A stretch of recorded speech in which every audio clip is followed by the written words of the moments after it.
이 말씀을 가지고 아담과 그리스도 두 번째 시간을 가지고자 합니다. 우리는 오전에 아담과 그리스도 첫 번째 시간을 가졌습니다. 한 사람으로 말미암아 죄가 세상에 들어왔다고 했습니다. 또 그 죄로 말미암아 사망이 와서 모든 사람이 죄를 지음으로 사망이 모든 사람에게 이르렀다고 했습니다.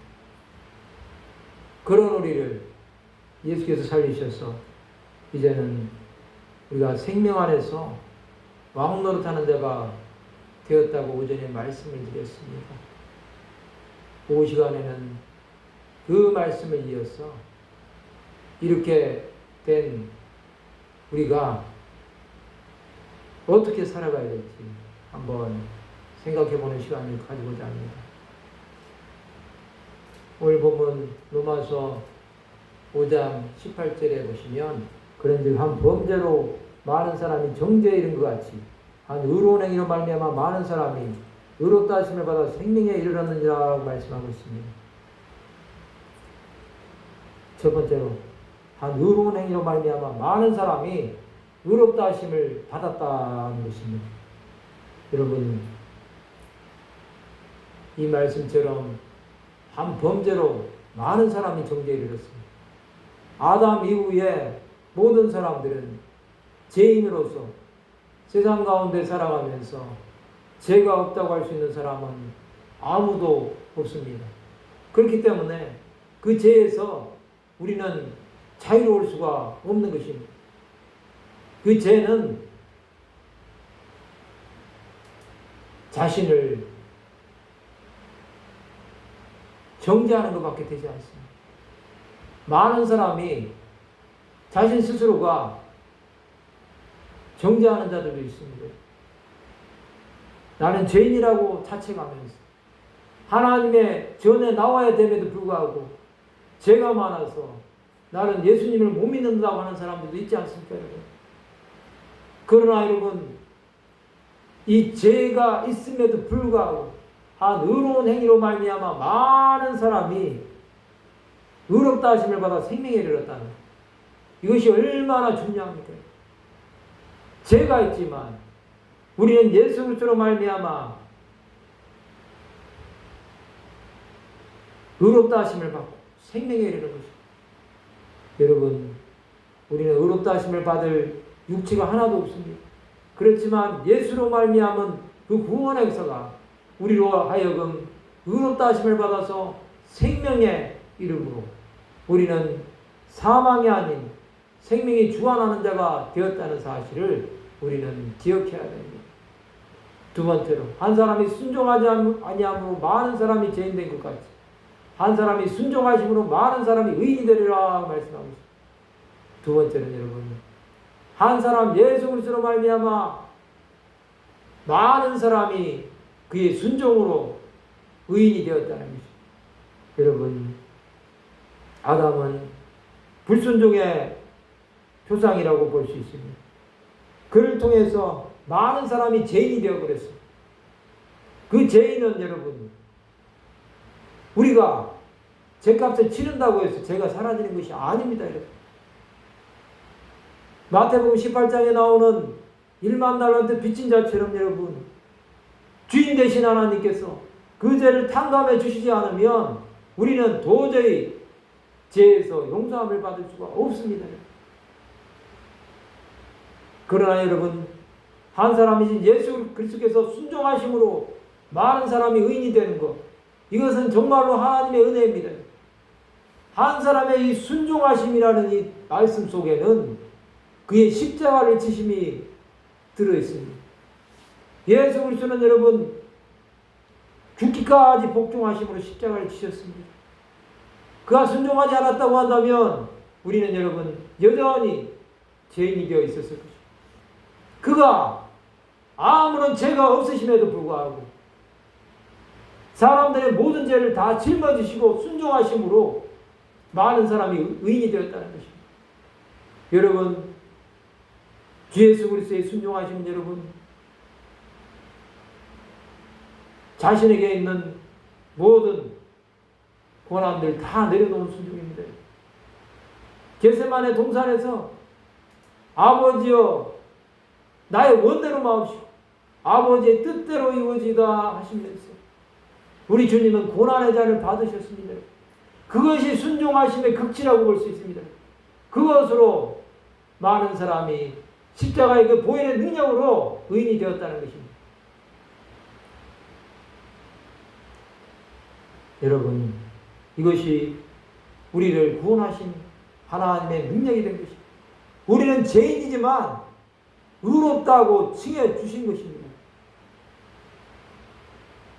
그렇지만 여러분, 여전히 죄 가운데 사는 사람도 있습니다. 20절에 보면 율법이 들어온 것은 범죄를 더하게 하려 함이라 말씀하고 있습니다. 율법은 여러분 범죄를 더한다는 것, 죄를 더해줄 뿐이라는 것. 또 그러나 죄가 더한 것에 은혜가 더욱 넘쳤나니라고 말씀하고 있습니다. 구약성경에 보면 여러분 율법으로 말미암아 죄를 깨닫게 될 뿐이라는 것을 보여주고 있습니다. 여러분. 그러나 죄가 더한 곳에 은혜가 넘쳤다고 했습니다. 이 말씀은 여러분 문자적으로만 본다고 한다면 이해하기가 어렵습니다. 그러나 여러분 예를 들면 38년 된 병자를 한번 생각해 보십시오. 그는 베데스다 목가에서 천사가 내려와서 물이 동하기를 기다렸다가 가장 먼저 들어가는 사람은 무슨 병에 걸렸든지 다 낫게 된다고 했는데 그가 갈 때마다 다른 사람들이 먼저 가서 고침을 받지 못했어요. 그러나 여러분 우리를 구원하기 위해서 오신 예수께서 그 자리에 가셨을 때 그 사람이 물이 동할 때 나를 이 못에 넣어줄 사람이 없다고 했을 때 예수께서 뭐라고 말씀하셨습니까? 일어나 내 자리를 들고 가라고 하지 않았습니까? 여러분? 그것처럼 여러분 그 사람은 죽을 수밖에 없었지만 하나님의 영광을 위해서 살려주신 것처럼 여러분 그러한 하나님의 은혜가 임하는 것입니다. 또 여러분 요한복음 8장에 나오는 가늠하다가 현장에서 잡힌 여인처럼 여러분 도저히 용서함을 받을 수 없는 여인, 많은 사람에게 돌에 맞아 죽을 수밖에 없는 그 여인이 예수 그리스도를 만남으로 그 주위에 있던 사람들에게 너희 중에 죄가 없는 자가 돌로 치라고 할 때 하나하나씩 떠나갔어요. 그 여인이 죄에서 용서함을 받고 구원함을 받지 않았습니까? 그것처럼 여러분 이러한 죄가 있는 곳에 주 예수 그리스도의 은혜가 넘쳐서 죄인이 구원함을 받는 은혜가 있다는 것입니다. 마지막으로 21절에 보면 이는 제가 사망 안에서 왕노릇한 것 같이 은혜도 또한 의로 말미암아 왕노릇하여 우리 예수 그리스도로 말미암아 영생에 이르게 함이라 말씀하고 있습니다. 제가 사망 안에서 왕노릇합니다. 그래서 오전에 말씀을 드렸습니다. 죄는 사망을 통해서 왕노릇합니다. 사람들의 영혼을 죽여서라도 사탄은 영원한 경벌인 지옥에 데려가려고 하지 않습니까? 그런 것처럼 은혜도 또한 의로 말미암아 왕노릇한다는 거예요. 의는 하나님의 의 되신 예수 그리스도로 말미암아 왕노릇한다는 것입니다. 우리는 예수 그리스도 안에서 있으면 예수로 말미암아 왕노릇하는 자가 됩니다. 또한 그리고 우리 주 예수 그리스도로 말미암아 영생에 이르게 하려 함이라. 예수로 말미암아 영생, 영원한 생명에 이른다는 것입니다. 요한복음 17장 3절에 있는 말씀처럼 영생은 유일하신 하나님과 그의 아들 예수 그리스도를 아는 것이라고 말씀하고 있습니다. 여러분, 우리는 예수 그리스도로 말미암아 하나님을 알고 예수를 알아가는 이 영생에 이른다는 것입니다. 그분을 모르면서 어떻게 영생에 이르겠습니까? 우리는 예수를 알므로 영생에 이르는 자가 되었다는 것입니다. 하나님은 여러분 정말로 저와 여러분 한 사람 한 사람을 사랑하십니다. 우리를 통해서 이루신 이 구원의 역사를 이루어가기를 원하신다는 사실을 우리는 잊지 말아야 됩니다. 여러분. 수많은 사람들이 죄로 말미암아 죽을 수밖에 없지만 우리는 예수로 말미암아 영생에 이르는 자가 되었다는 것. 이것은 여러분 하나님의 놀라운 은혜입니다. 이 은혜가 우리 가운데 임할 때 우리는 여러분 이제는 죄인이 아니라 의인이 되어서 의롭다 하심을 받고 그로 말미암아 하나님 나라를 위해서 살아가는 자가 되어야 한다는 사실입니다. 그러면 우리는 어떻게 살아야 되겠습니까, 여러분? 우리는 여러분 이제는 더 이상 우리의 죄를 생각하지 맙시다. 옛사람을 생각하지 맙시다. 옛사람은 예수와 함께 완전히 죽었다고 말씀하고 있습니다. 고린도서 5장 17절에 있는 말씀처럼 그런즉 누구든지 그리스도 안에 있으면 새로운 피조물이라 이전 것은 지나갔으니 보라 새 것이 되었도다 하는 그 말씀처럼 우리는 새 것이 된 삶을 살아야 돼요. 헛 것이 아니라 새 것. 낡은 가죽 부대에 포도주를 담는 것이 아니라 새 부대에 새 포도주를 넣어서 그것이 터지지 않게 하는 것처럼 여러분 우리 옛사람의 자아가 완전히 죽어버리고 예수로 말미암아 살아나게 될 때 우리는 예수로 말미암아 왕노릇할 뿐만 아니라 영생에 이르는 삶을 살아가게 된다는 것입니다.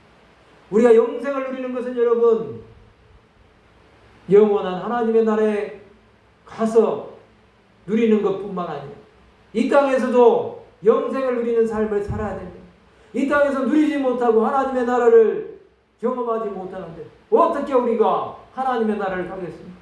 이 땅에서 지옥 같은 생활을 하면서 정말로 많은 사람들이 바라보기에 비참한 삶을 살아가고 있는데 어떻게 천국을 맛보면서 하나님의 나라를 볼 수 있겠습니까? 물론 그것을 허락한 사람도 있습니다. 그렇지만 여러분 우리가 예수를 믿는다고 한다면 우리의 육신은 사람들 보기에 초라하게 보인다고 할지라도 우리의 영혼만은 예수를 더욱더 사랑하고 하나님을 사랑하기 때문에 살아가는 삶을 살 수 있다는 것입니다. 우리는 주님과 동행하는 삶을 살기 원합니다. 주님의 마음에 합한 삶을 살기 원합니다. 우리를 통해서 하나님의 영광이 드러날 수 있다고 한다면 우리의 삶이 정말로 많은 사람들에게 버림받고 짓밟히는 삶을 산다고 할지라도 주 예수께서 그 자리에 함께 하실 것입니다. 주 예수께서 우리가 동행하여 주셔서 어디로 가든지 우리가 가는 그 길이 정말로 하나님께서 함께 하시는 길이 될 것입니다. 우리는 주님만을 바라봅시다. 주님을 의지합시다.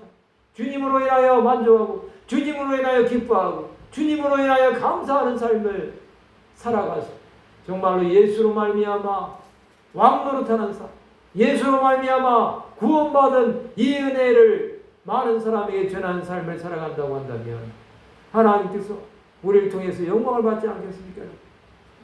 여러분, 우리는 세상 속에 속해 살지 맙시다. 세상이 주는 만족 때문에 우리 영혼을 포기해가면서 그것 때문에 사람들에게 그리스도인이 아니라는 소리를 듣지 말고 살지 맙시다. 우리를 바라보면서 많은 사람들이 당신은 정말로 그리스도인, 당신을 보니 정말로 예수님이 보인다, 당신을 보니 하나님이 살아계심이 느껴진다는 그러한 사람이 되어야 되지 않겠습니까? 우리는 여러분 한 사람 한 사람이 작은 예수가 되어서 예수 그리스도를 보여줘야 됩니다. 우리가 예수를 보여주지 않는다고 한다면 어떻게 믿지 않는 영혼들, 가난한 신자들이 돌아오겠습니까? 수많은 사람들이 하나님의 말씀을 경험하고도 떠납니다. 그들은 여러분 한번 비침을 받았지만 타락한 후에는 회개하지 못한다고 히브리서 기자가 말하고 있습니다. 그것처럼 여러분 우리는 예수를 경험하고 예수로 말미암아 생명 안에서 왕노릇했다고 한다면 이제는 예수로 말미암아 영생에 이르는 삶을 많은 사람에게 나눠주는 삶이 되어야 되지 않겠습니까? 우리가 그렇게 살아갈 때 하나님의 영광이 우리를 통해서 보여지게 될 것이고, 하나님께서 우리에게 행하신 그 놀라운 일들이 수많은 사람들에게 전파되는데 쓰임을 받지 않겠습니까? 그러한 삶을 우리가 살아갑시다. 이제 한 주간 동안도 주의 말씀을 들고 우리가 세상으로 나갈 때 세상은 우리를 반가워하지 않을 것입니다. 세상은 우리가 꺾여지길 원하고, 세상은 우리가 자신들에게 손들고 항복하고 그들이 원하는 대로 하기를 바랄 것입니다. 그렇지만 우리는 그들에게 꺾일 수 없고 그들에게 타협할 수 없습니다. 우리는 오직 예수만을 바라보면서 이 예수로 말미암아 생명 안에서 왕노릇하는 삶을 살고 예수로 말미암아 영원한 영생에 들어가는 그날까지 믿음의 길을 달려나가며 하나님이 원하시는 그러한 놀라운 은혜를 많은 사람들에게 나누어주는 데 쓰임을 받는 삶을 사셨습니다. 예수께서 우리 주인 되심을 온천한 만민에게 전하는 귀한 하나님의 사람들이 다 되시기를 주님의 이름으로 축원하며 기도하시겠습니다. 하나님 아버지, 내를